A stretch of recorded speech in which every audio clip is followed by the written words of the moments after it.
how can people become a morning person or learn to get up early more easily and more regularly? Yeah. 3 days of pain, the rest is easy. So it takes about 3 days to shift the biological mechanisms to make you a morning person. Now, if you are a very strongly genetically determined night owl. That's a thing. That's a thing. So there are genetic mutations, they call them polymorphisms, that make some people night owls. They feel best psychologically and physically going to sleep at about 1, 2, or 3 a.m. and waking up somewhere around, 10, 11 a.m. or noon. Mm-hmm. That exists. Not just during development or teen years, but that exists, not just for social reasons. Other people are true morning people. They feel absolutely best going to sleep around 8 p.m. or 9 p.m. 10 p.m. would be late for them, and they feel great waking up at 4, 5, or 6 a.m. Okay. Most people feel best going to sleep somewhere between 10 and midnight and waking up somewhere between 6 a.m. and 8 a.m. or so, maybe 5:30 to 8 a.m. Okay. So those are 3 bins of the night owl, the morning person, and then the more typical schedule, but it's heavily weighted toward that typical schedule if you look at the general population. So if somebody wants to get up earlier, you need to stack the 4 primary, what are called Zeitgebers or timekeepers. So named because some of the early chronobiologists that discovered this stuff and the underlying mechanisms were German, as it were. So the number one Zeitgeber, the number one way to shift your circadian clock, which is this cluster of neurons that sits a few centimeters above the roof of your mouth, is to view bright light at a time when you want to be awake, AKA the morning. Okay. So that's why I say get outside, look at the sun, toward the sun. Don't force yourself to stare at it. Don't damage your eyes. Blink as needed. No sunglasses. Eyeglasses, corrective lenses, and contacts are absolutely fine, even if they have UV protection. Okay. However, if you combine that with another Zeitgeber, the second most powerful Zeitgeber is exercise or movement. So if you do some jumping jacks, you skip some rope, or you even just take a walk while facing the sun, now you're starting to stack different Zeitgebers. And I'll explain the mechanisms in a moment.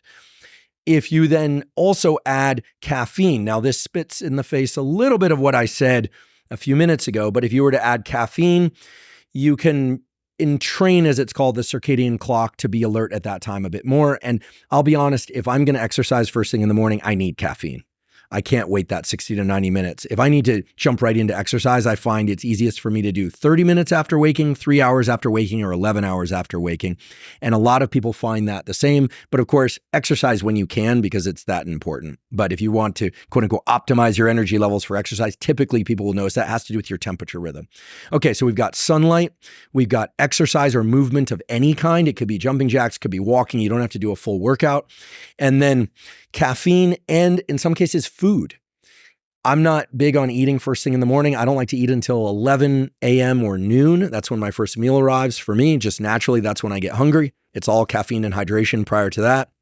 But if you were to eat something first thing in the morning, that's part of the way you entrain your circadian clock to wake up, to essentially wake you up earlier. And then the fourth one is a social rhythm. If you're interacting with other people, you're going to entrain your clock to that as well. No way. Yes. So there's a social component to it, circadian entrainment. Now, the pathways for these are from the eye, in the case of viewing light, to the circadian clock, the suprachiasmatic nucleus. In the case of caffeine, it's more general. In the case of exercise, there's literally a brainstem to circadian clock connection, a big superhighway of neuronal connections that then so-called entrains your circadian clock. Remember, your circadian clock generates an intrinsic 24-hour rhythm such that if we put you into constant dark or constant light, you would still sleep for a given bout and then be alert for a given bout with a little bit of a nap. It just is what we'd call free run. It would drift a little later each day. This is what happens when you go to Vegas. This is what happens when you're in an environment without a lot of cues about the day, the sunlight rising and setting cycle. Sunlight, exercise, caffeine and eating, and social interactions bring your circadian clock into alignment with all of those Zeitgebers. So when I said it takes 3 days, if tomorrow you want to start beginning the process of becoming an early riser, you'd set your alarm for 5 a.m. No matter what time you went to sleep the night before, you're going to get up and you're going to do the 4 things that I described. Maybe leave out food if you don't want to eat. Maybe leave out caffeine if you want to delay by 90 minutes. It's going to hurt. And then by the early afternoon, you'll be dragging a bit. And you just have to be careful to not overindulge in caffeine, which will then cause you to fall asleep later. Then you want to go to sleep at your now naturally slightly earlier sleep time. The next day, you'll notice it'll be a little bit easier to do the morning routine I just described. And by the third day, you ought to be waking up with or before the alarm by a few minutes or moments, because your circadian clock has phase shifted. Okay. It's phase advanced, as we say. Your circadian clock intrinsic to you generates a 24.2 or a 24.3 hour rhythm. It's not perfectly 24 hours.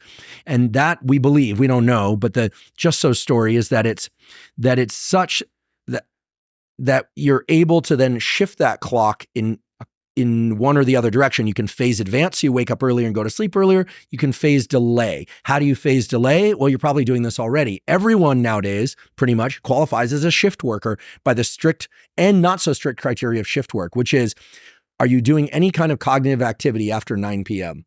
Are you viewing any kind of bright lights after 9:30 p.m.? Most people would say yes. So the diabolical thing about the circadian timing system is that it requires a lot of bright light, ideally from sunlight, but a lot of bright light early in the day to make you a morning and daytime person. Mm-hmm. But it requires just a little bit of bright light, even from an artificial source, after the hours of about 9:30 p.m. till 4 a.m. to quash your melatonin and make it difficult to sleep, or if you sleep, to make that sleep not as effective. There's a simple remedy, however, which is, and this is a beautiful study published in Science Reports in 2022,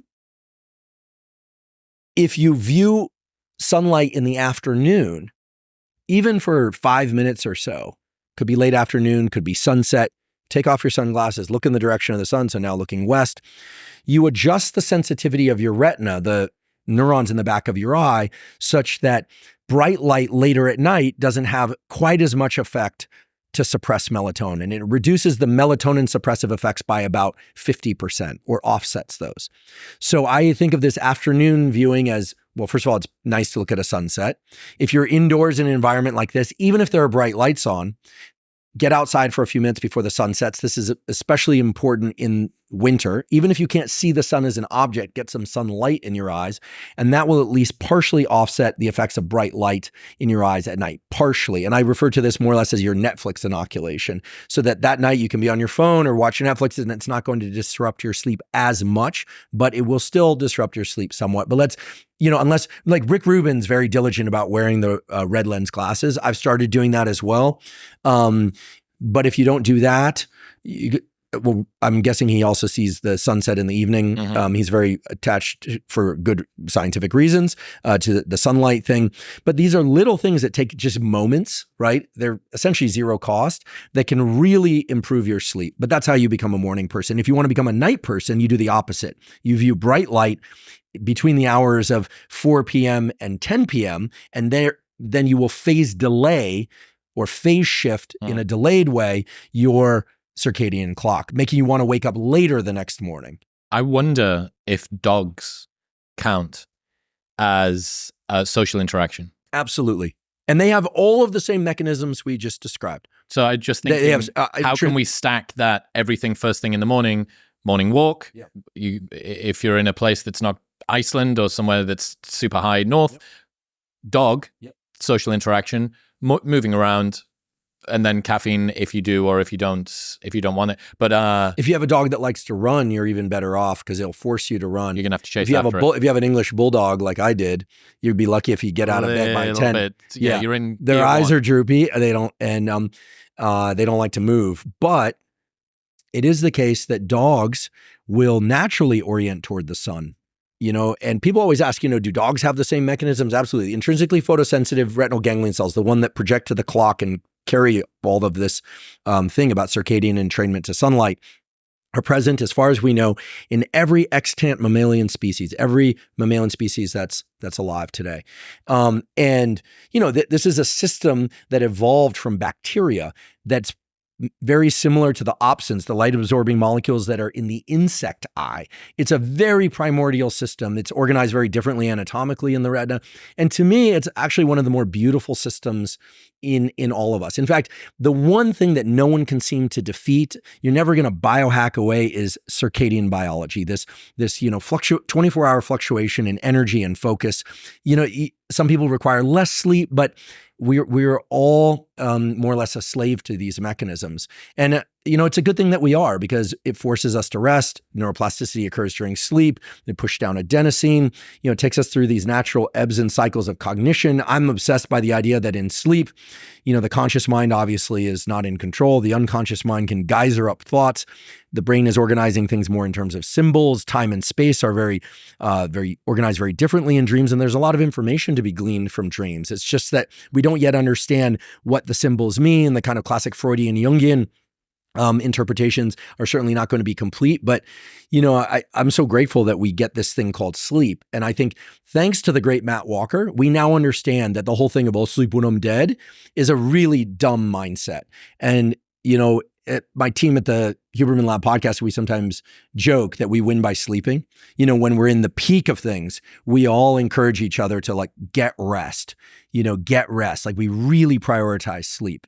Traveling should be about the journey, not the chaos of packing, which is why I have been using Nomatic's Backpack and Carry-On Pro for over a year now. This thing is the best backpack on the planet. I did an entire month on tour on just hand luggage alone. It's like the Swiss Army knife of travel packs. They've got pockets for your laptop, your clothes, your snacks. It is so well organized that even your toothbrush feels important. And the amount of thought that they've put into every pouch and zipper is incredible. It's beautifully designed. It's not over-engineered, and it will literally last you a lifetime with their lifetime guarantee. So this is the final backpack that you will ever buy. Plus, they also offer international shipping, free shipping on orders over $49 in the United States. And if you don't like it for any reason, you can return or exchange it within 30 days. So you can buy it completely risk-free, fill it with all of your possessions, and if you don't like it, they'll give you your money back. Right now, you can get a 20% discount by going to the link in the description below or heading to nomatic.com/modernwisdom and using the code MW20 at checkout. That's nomatic.com/modernwisdom and MW20 at checkout. Thank you very much for tuning in. If you enjoyed that clip, you will love the full-length episode with Dr. Huberman right there.